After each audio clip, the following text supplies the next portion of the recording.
The answer to every question that you want to know is within you. How do we access our inner wisdom? How could we talk to God, the universe, our higher self, whatever you call it, and find out exactly what we should do with our life? How can we figure out what's blocking our happiness? Well, I've got a good answer. Today, we are talking with the chakra expert, Rosanne Nieboer. And Rosanne is going to teach us how to access our chakras, how to access their wisdom, and how to figure out what's in the way of our happiness. Let's rock.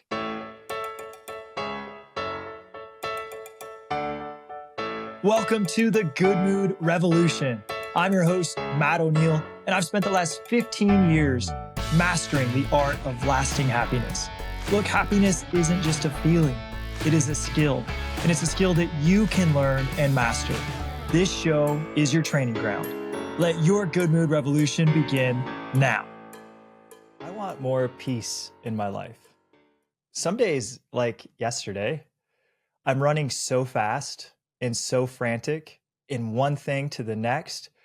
I'm like squeezing as much life as I can into my time. And then, like happened yesterday, I explode. And in this case, I got one piece of negative feedback and I threw a marker and then I stormed out of a room. It wasn't my finest moment, and yet it was the very best I could do in that moment. So one of the ways I find more peace is with a meditation practice. And yesterday I thought I didn't have time for it. And interestingly enough, not taking time for it caused me to create a big scene and then cost way more time than if I had centered myself and found my peace. Today, we have one of the world's experts on meditation, on the chakras, on yoga. Her name is Rosanne Nieboer, and she is the founder of the Chakra Way and really the most brilliant person on chakras I've ever encountered.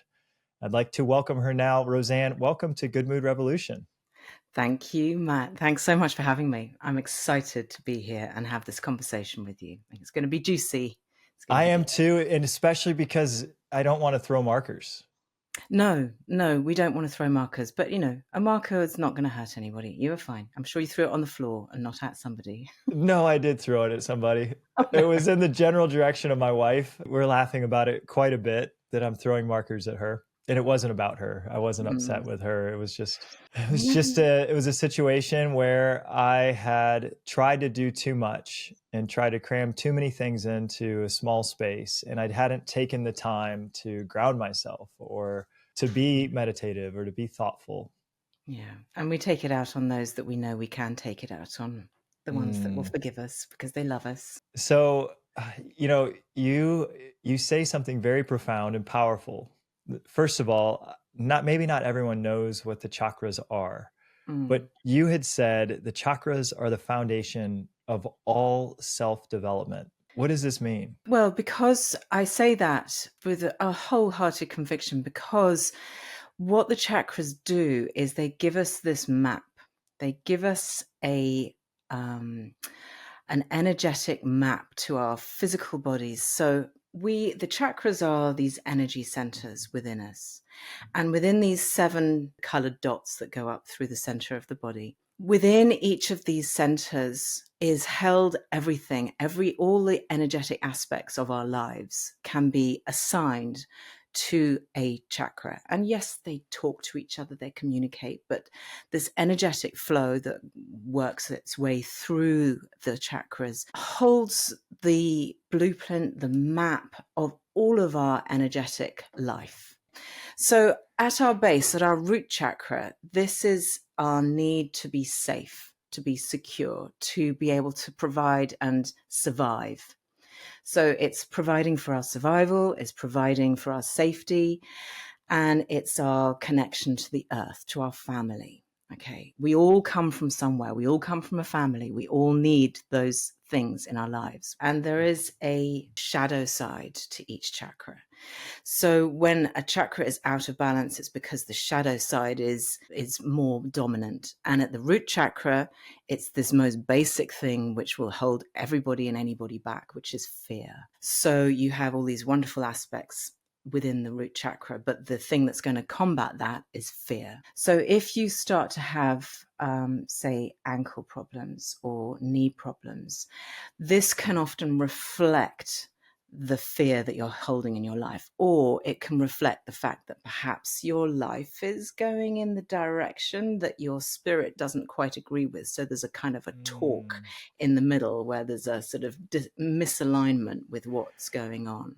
How can somebody know that the energy body is a real thing? Oh my goodness. That's such a good question, Matt, because I believe in it so wholeheartedly that I haven't asked myself that question for I have a intuition on it.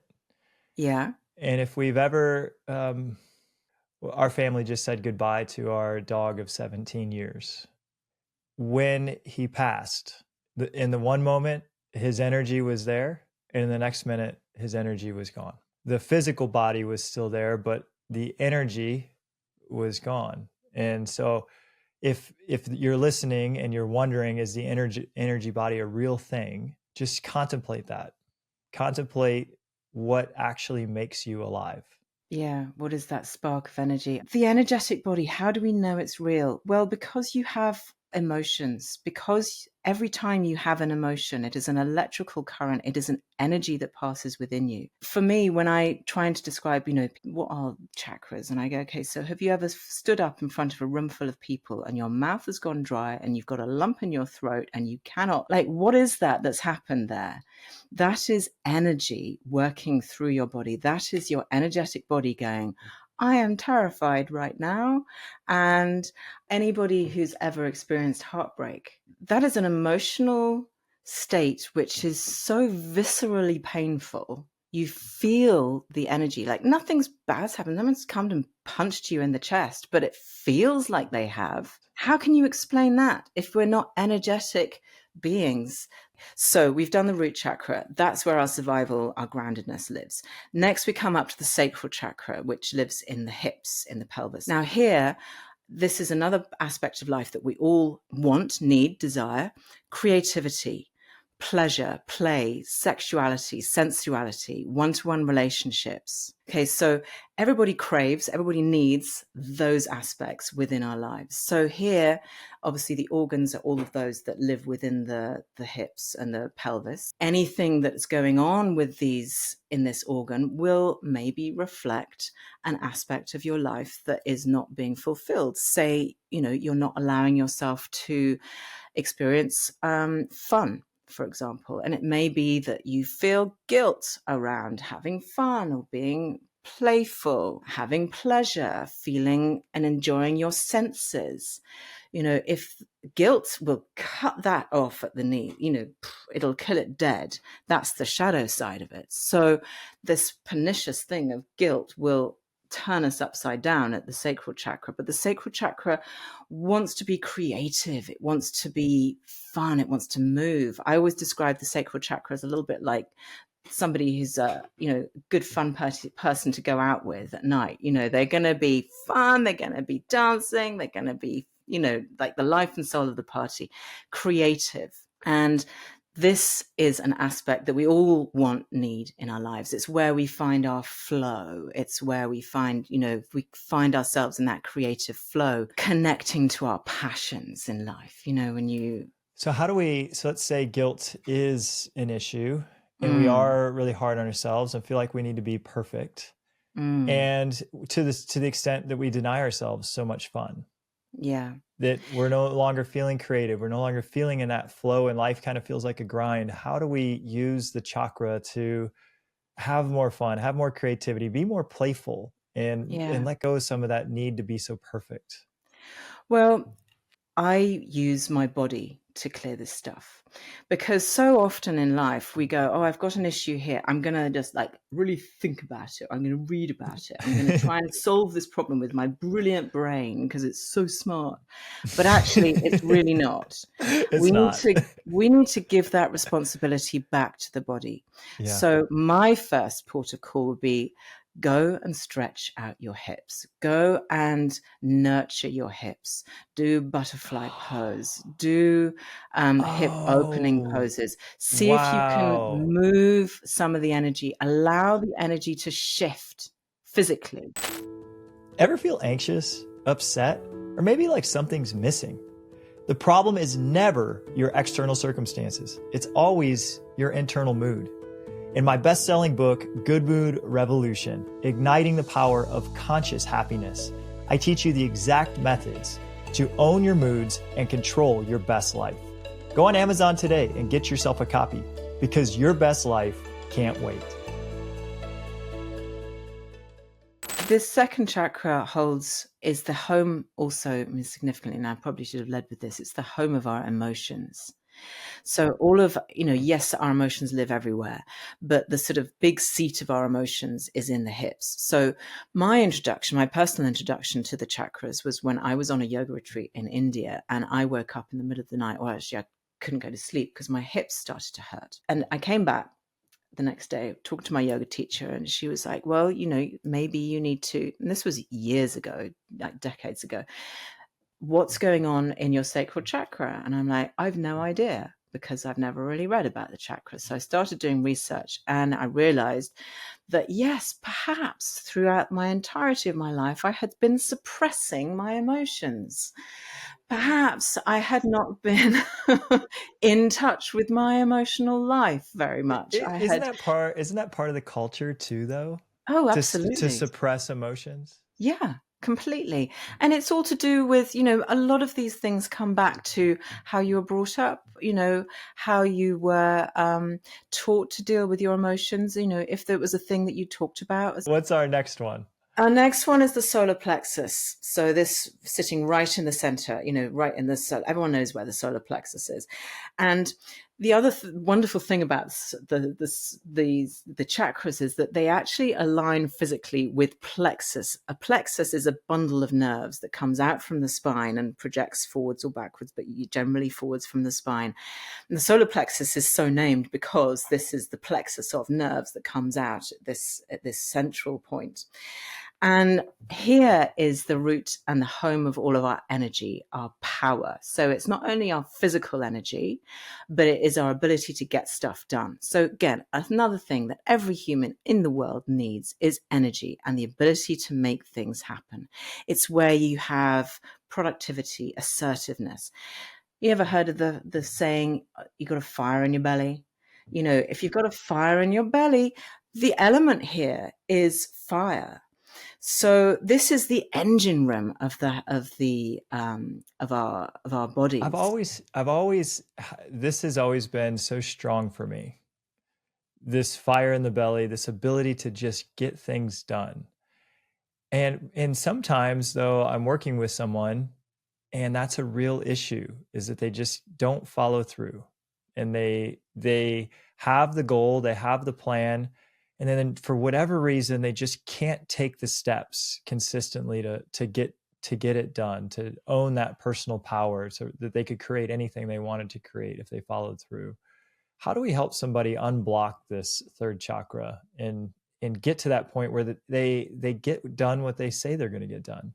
Okay, so first of all, let's look at what the shadow side of this chakra is, and that is shame. So if we are in a place of shame, it's generally because we have allowed ourselves to listen to external voices. We have allowed ourselves to feel judged or feel not enough, or it's all about self-confidence. So when we look at the solar plexus chakra, it's about self-esteem, self-confidence, and a sense of self. Like, who am I? Who do I project? Who do I want to be? It's our outward facing to the world energy. And so how do we get out of being having a low energy? Well, there are various different ways. And my first thing is energy begets energy. So it is to strengthen the core. It is to be physical, to actually try and generate some energy. And I know this sounds crazy because most people who have a low solar plexus energy in their chakra will feel that the last thing in the world they want to do is go out and do more exercise. But actually generating more energy by going to the gym. I mean, this is doing more yoga, working on your core. That's the first port of call that I would say. I have a mantra and I say, the more energy I expend, the more energy I have. Yeah, exactly. So I totally agree with you. And yet we feel like, oh, I'm so tired. I just need to collapse on the couch and not do it. I mean, I think in terms of really practical things, it's like setting yourself small goals. It's like that to-do list that feels so overwhelming that you don't even know where to begin. Put that master list in a corner, in a cupboard somewhere, and write yourself a to-do list with 3 things on it. Just 3, because 3 things you can get done, maybe even 2. If you're feeling a lot of overwhelm, 2 things on your to-do list. I had a wonderful woman on my podcast who was contemplating suicide at some point in her life. And she said, I'm just going to do one thing. Yeah. Yeah. She said, today I'm just going to paint. Mm-hmm. And she said that saved her life. Yeah. So sometimes when we're very overwhelmed, even just doing one thing. Yeah. Just even this one. Can I paint something? Yeah. Could I go to the store? Let me just go to the store. And if we can just have that one win.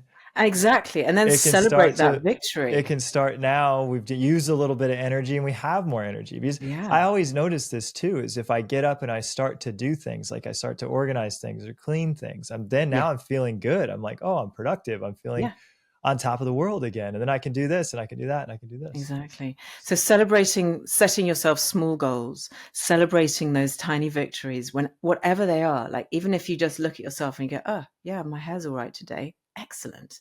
Good work, me. Like whatever it is, tiny victories that, maybe the traffic lights turn green just as you were rolling up to them. Whatever those little victories are, celebrate them. The other thing that I find is really useful, and I use this a lot as affirmations, and each chakra has an affirmation that I love. And for this one, it is simply the words, I am empowered. Empowerment is a really powerful word. And if you can, even if you don't believe it, in the moment when you're saying it, doesn't matter if your brain is going, don't be stupid. Of course we're not empowered. Like forget, just let your brain have its own little thoughts. Just say the words, write the words. I am empowered. It's true. I am empowered. Anyone who says it, it's a truth. Yeah. So that's absolutely, because your energetic body hears the truth. It knows the truth. Yeah. Your mind, your ego, which are going to try and tear you down and keep you safe and keep you in fear or keep you in shame, will fight you all the way. But your energetic body, your higher self, knows that actually, yes, you are empowered. And so eventually that will expand within you. And then we'll know it's true more and more often. Now I want to move to the next chakra, which is one of my favorites. The heart chakra. Yes. The beautiful heart chakra. So I think everybody knows, everybody could have a damn good stab at what lives in the heart chakra. And of course it's love, but all the other beautiful things that surround love: compassion, empathy, harmony, trust, hope, forgiveness. That's one that sometimes can be tricky for people. Surrender, the ability to let go. That is something that is really powerful at the heart chakra. But we all need love, and we all want to receive love, and we all want to give love. And I find it very interesting. I do very detailed chakra readings.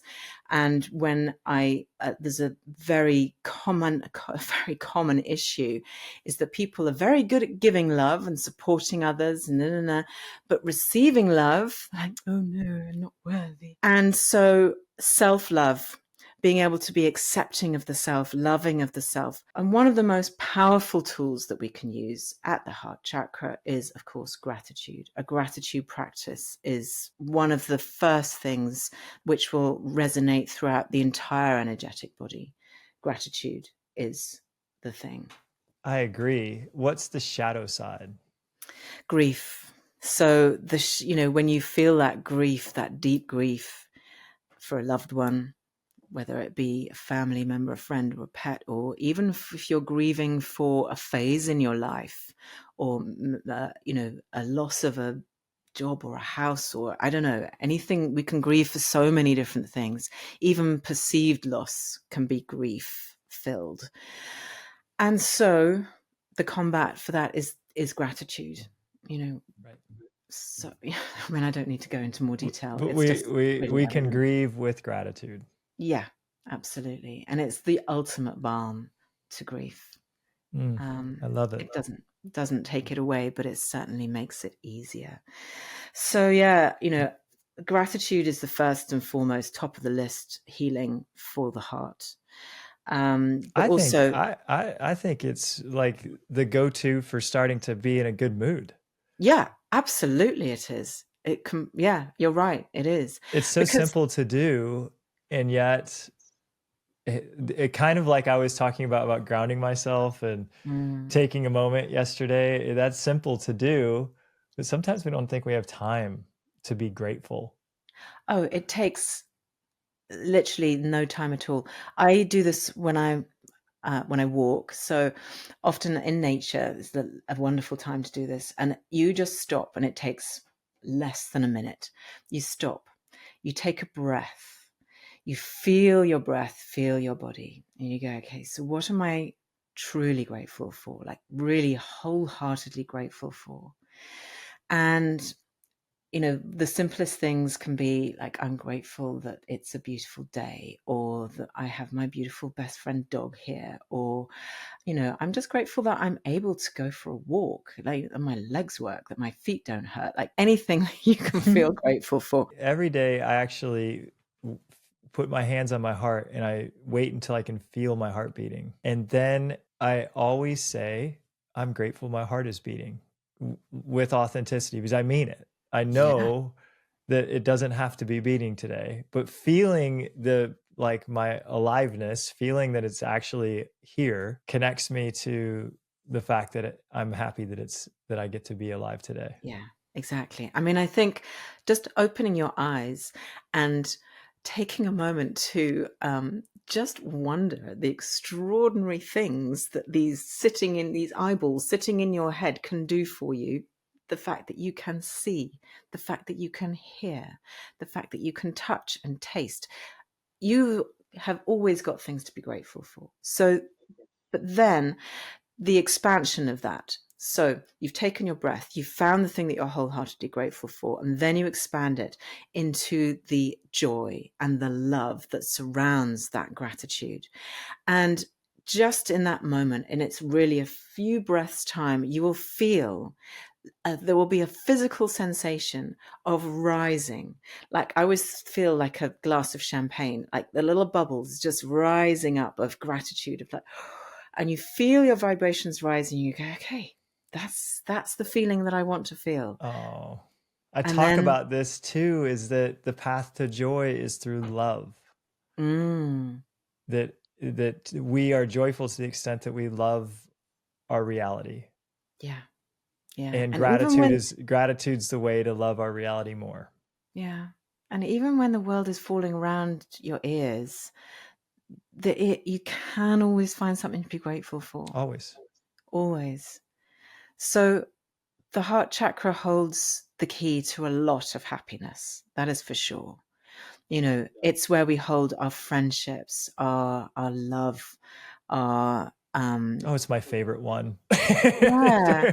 But we also hold beautiful aspects like vulnerability and openness here. Surrender. There's so many beautiful qualities that live here, and there's so much that can put it in a state of imbalance. But it's one of the easiest ones in a strange way to heal. because there are so many straightforward ways. Breath work, physical work.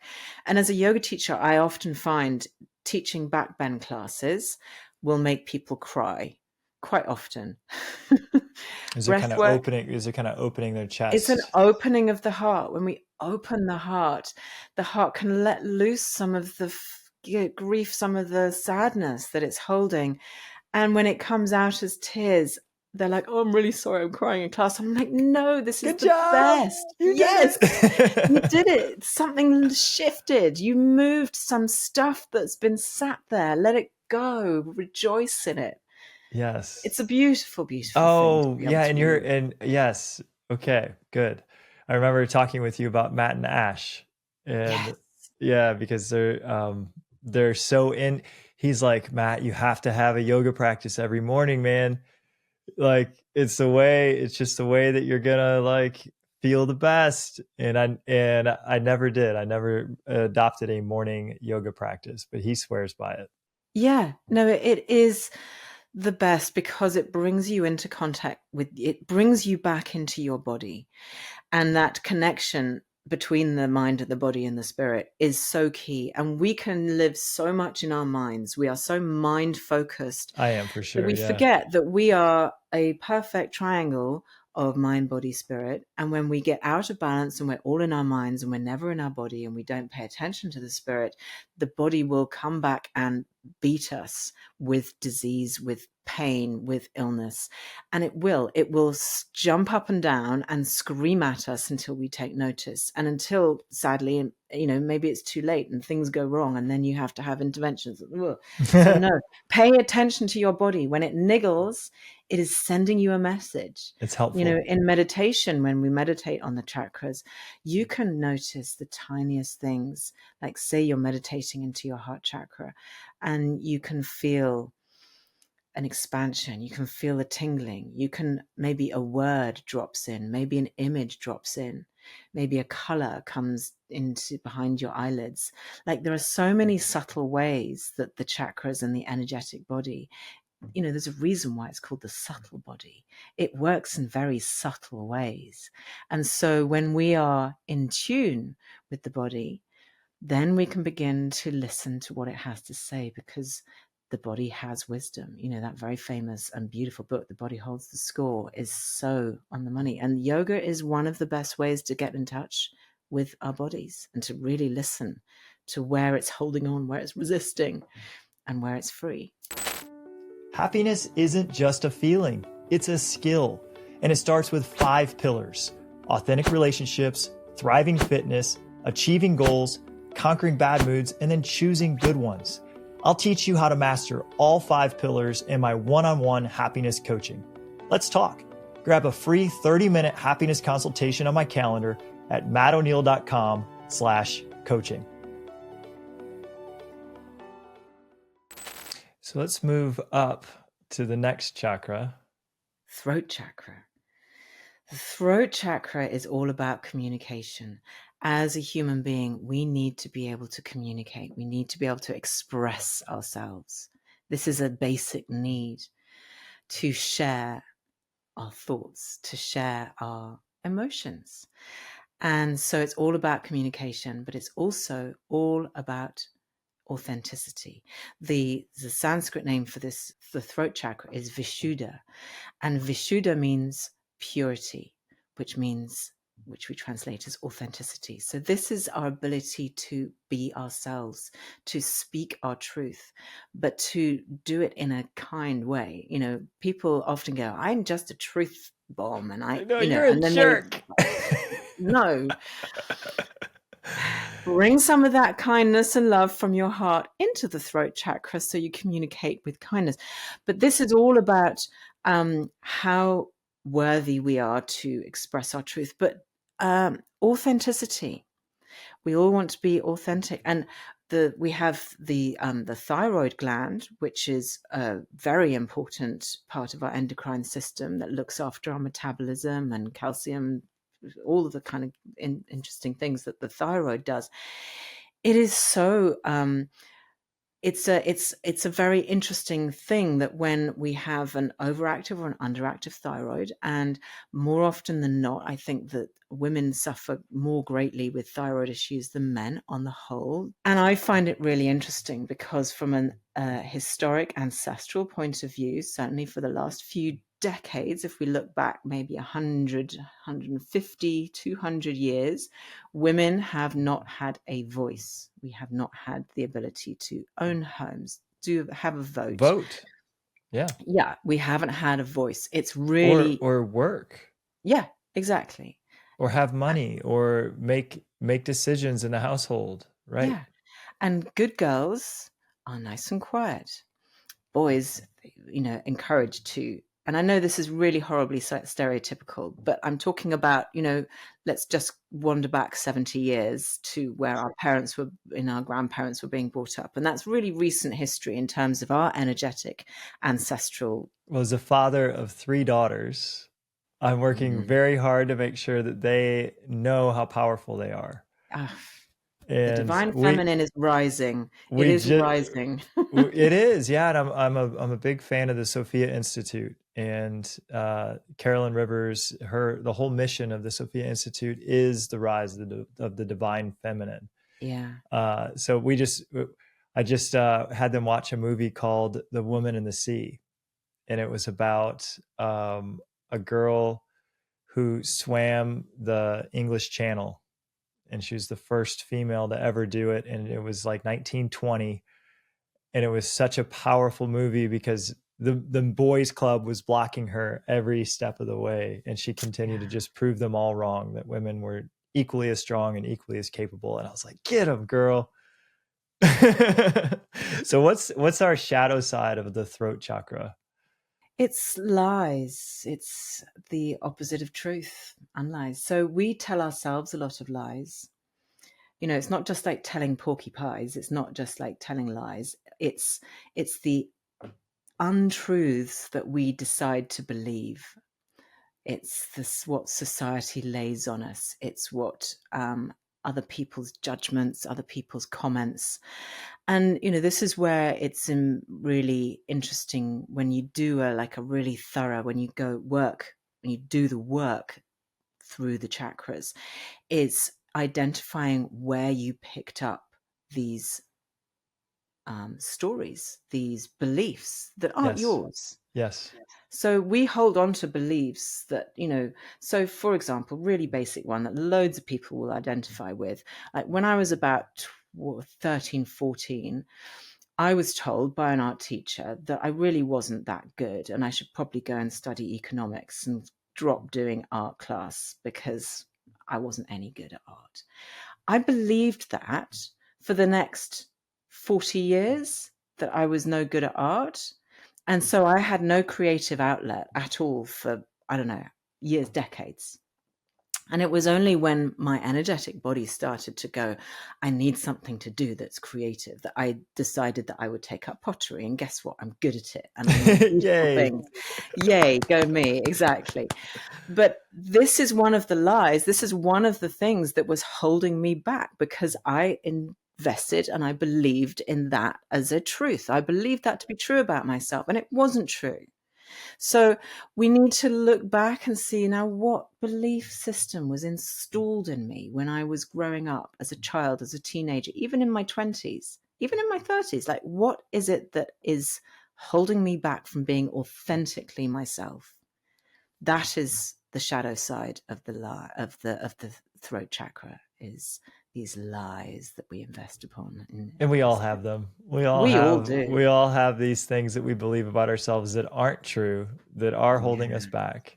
Yeah. The more we can find them and change them, the better. Exactly.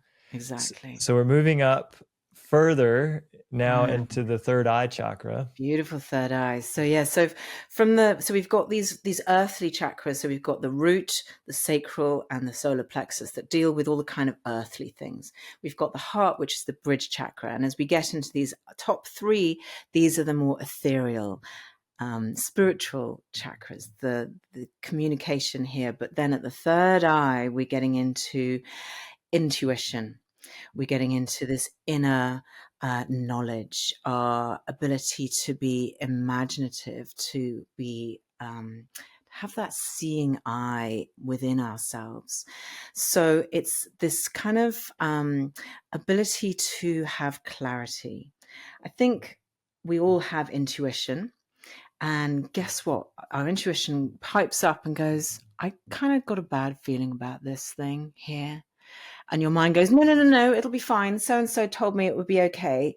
And so I'm just going to go ahead and do it anyway.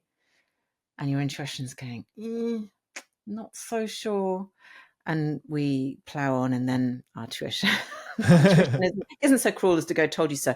But it's all about this inner knowing and listening to our higher self. So we have within us the ego voice that tells us the various stories about fear and lies and so on. And then we have the inner self, the one that listens. Yeah. The voice and the listener. And the listener is our higher self. And more often than not, that listener will just go with whatever the ego voice, that inner critic, whatever you like to call it, is saying.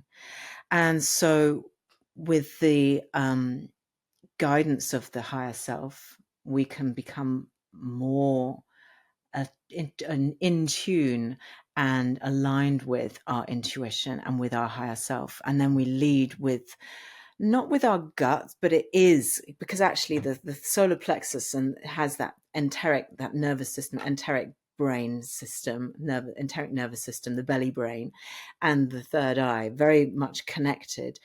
But it's trusting our instincts. It's knowing what's right and what's wrong, but knowing it, just that feeling in your bones. That's the more I've listened to this, the louder it's gotten.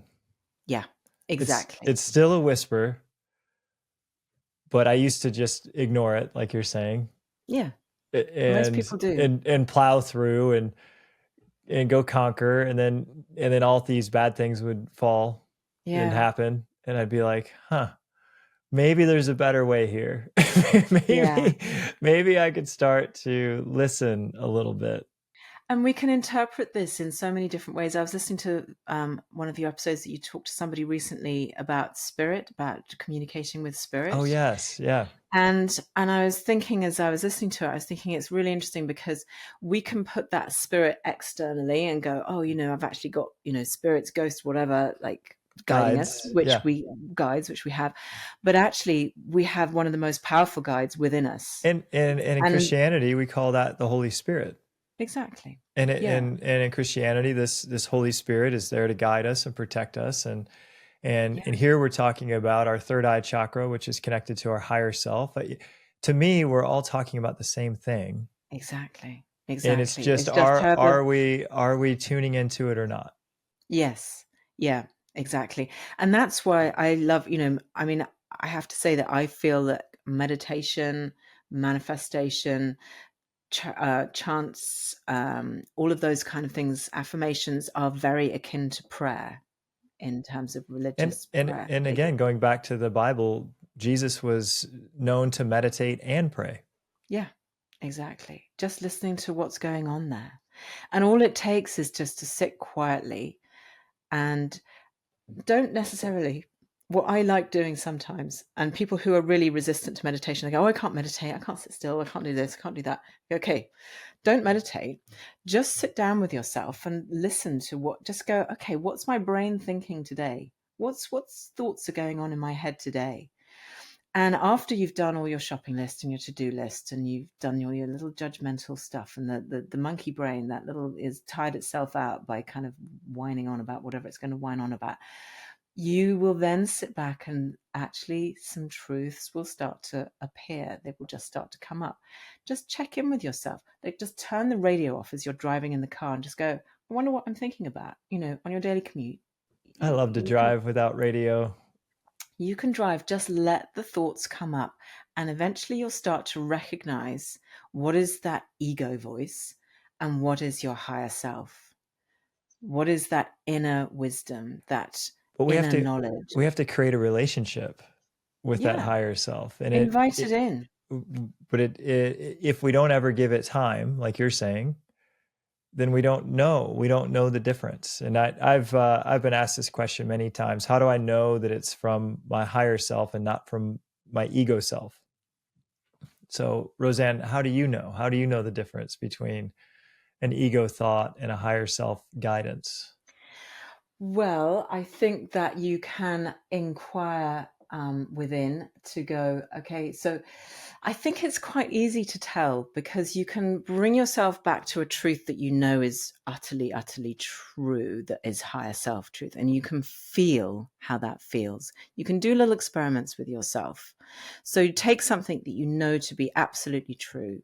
So, my eyes are brown or whatever that may, something really, really obvious, and feel how that truth, how that thought sits within you. Feel the sensations within your body of a thing that you know to be true, that intuition. Take a past experience that you had a feeling about, you felt it was true, and go, okay, I can take myself back to that emotion. I can take myself back to how that moment felt. Feel where you feel it in your body. It's generally a rising sensation. The body will give you really clear signals if you ask for it. If you ask your body to show you what a yes feels like, you can feel a rising. Ask it to show you what a no feels like. It'll be a sinking feeling. From the center, from the heart, it will come up or go down. So test it out. Ask yourself questions. And then when you come to that intuition, is this ego voice or is this intuition? You will get and use your body. Your body will give you that sensation and feeling. I studied the emotion code for a while, and in the emotion code, he has what he calls the sway test. And Yes, that's good as well. You stand with your eyes closed and you make a statement. And so if we're trying to decide what to do, it would be to move to New York. I should move to New York. And so I already feel a sway backwards as I say it. Yeah, exactly. Because a sway backwards is a no. No, yeah. And a sway forward is your body telling you that that's a yes. But as I just used the word sway test. And since I did emotion code for a while, as I said the statement, my body started to move backwards. It's so funny. So there are ways that we can, the sway test. If you just want to Google it, you'll see a YouTube about how to do it. But these are different. And Rosanne's just given us one about how she could feel a yes as a rising of energy within her, and a no as a dropping of energy within her. Our body does have guidance for us if we ask it. And I think though for people who are new to this kind of work and new to these kind of ideas, it may come super easy. There are some people for whom they're kind of blocked off to this thing, and then suddenly something wakes them up and they are on it, and they can go, oh yes, I can completely feel that, up, down, swaying, whatever it is. There's like, bam, the door just like swings wide open. For other people, they're knocking at the door of this thing for years and months and going, I know that there's more here. I know that I can do this, but it's just not coming. And why are other people having these wonderful epiphanies and I'm not? Just know that it's more subtle for you. That's okay. We all develop this ability to connect with the energetic body at different rates, and whatever yours is right for you. So don't try and hasten this ahead. Just give yourself little practices, a yoga practice, a meditation practice. Just, yes, feed the mind, read books, listen to podcasts, engage with the ideas, and gradually your body will begin to take this on, and you will be able to do these sway tests, the up down tests.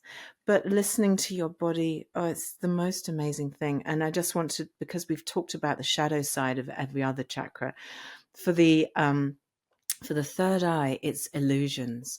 And this is very close relation to the lies. So it's illusions of, I don't know, I want to say illusions of grandeur because that's the saying, but it's illusions that we hold, but it's more perceptions of like, I should be. that's the shadow side of the third eye, which will shut down our intuition. Or they should be. Yeah, exactly. This illusion that something should be different than it is. Yeah, exactly. Well, we have one more chakra. One more chakra up to the Sahasrara chakra, the crown chakra. And this is where we connect with universe, where we connect with spirit, spirituality, transcendence, divine wisdom, awareness, understanding. There is the crown chakra doesn't live within the body. It lives above, floating like a beautiful halo, if you like, where a halo would be, this beautiful shining light, 1,000 petals, infinitely opening lotus flower that is shining with this bright white light. This is all about the human's need to connect with a higher power, if you like.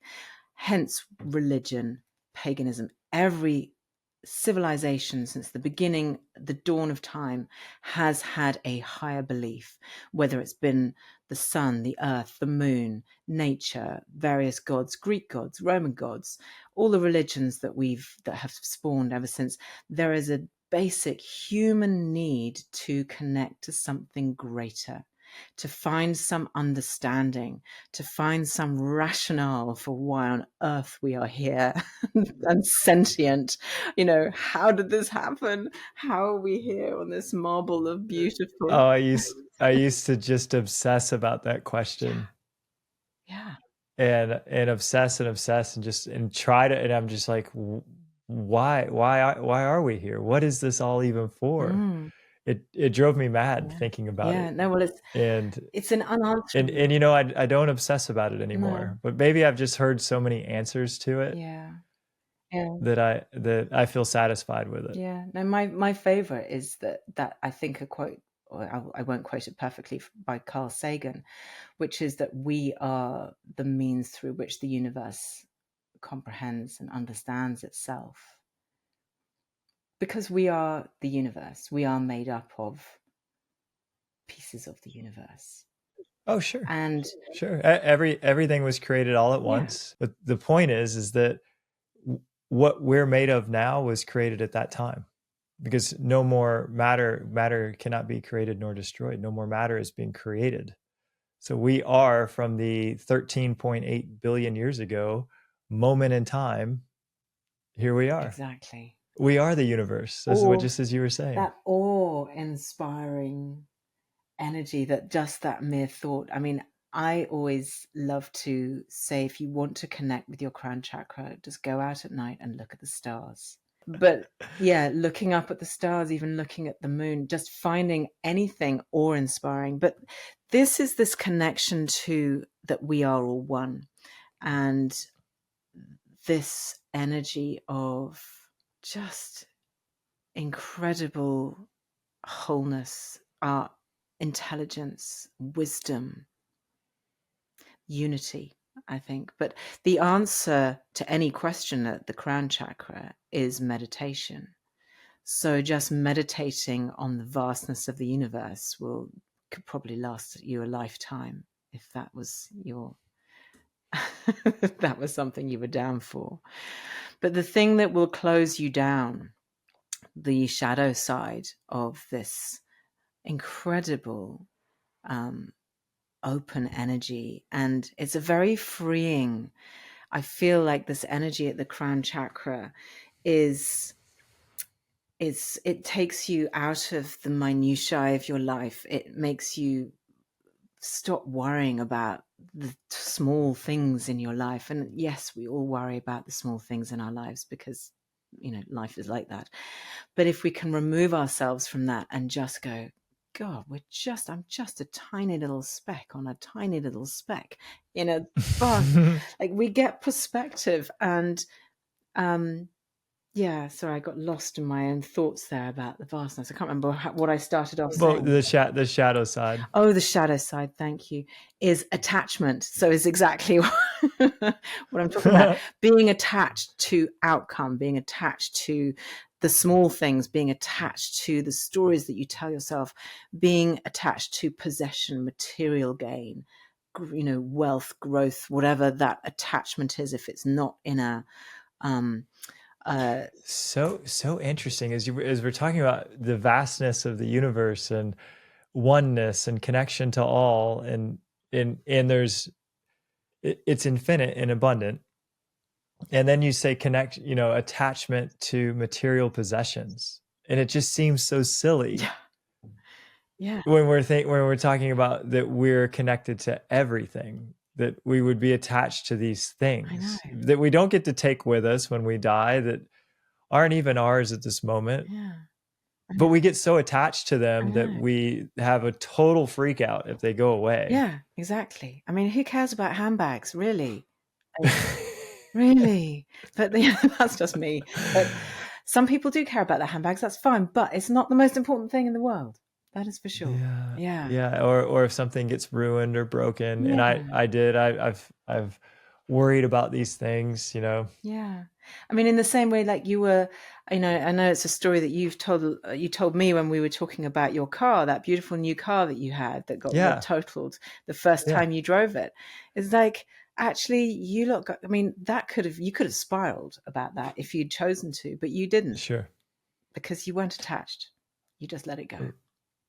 Well, this has been such a wonderful conversation. I've learned so much. The shadow sides were so interesting to me, and they are so interesting to me because I feel like that's always what's holding us back, is the shadows of these chakras. Yeah. But you have such a depth of knowledge, and I see now how you say this is the foundation of all self-development. It's all here. If you understand the map of the chakras, if you understand where you're holding all the various bits of your life, then you can attend to them.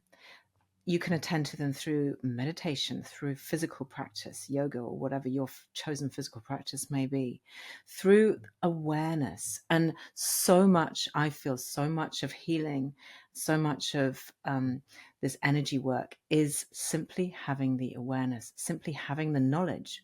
This is where the mind comes into it. It's just like, oh yeah, the mind knows, it understands that this is where this element in my life lives physically in my body. There will be somebody listening that says, I want to learn more. And you have the most wonderful podcast, your meditations on your pod, like your voice is so calming and so soothing. I think you have the best voice for meditations. How could people get more into your world? The easy way is to just go to my website, which is chakra-way.com. And if you're looking for my podcast, just put in Chakra Way. It's called the Chakra Way Meditation Podcast, but you can find me just if you put in Chakra Way. And on my website, you will find my Chakra Way journey, which is the big immersive course. And then there's, of course, the podcast where I talk to beautiful people like you as well. And the meditations too. So yeah, just search the Chakra Way and you will find me. Rosanne, I have so enjoyed this. Thank you for bringing your wisdom to Good Mood Revolution. Thank you so much for having me. And y'all, we'll see you next week. Thank you for listening to this week's episode with Matt O'Neill.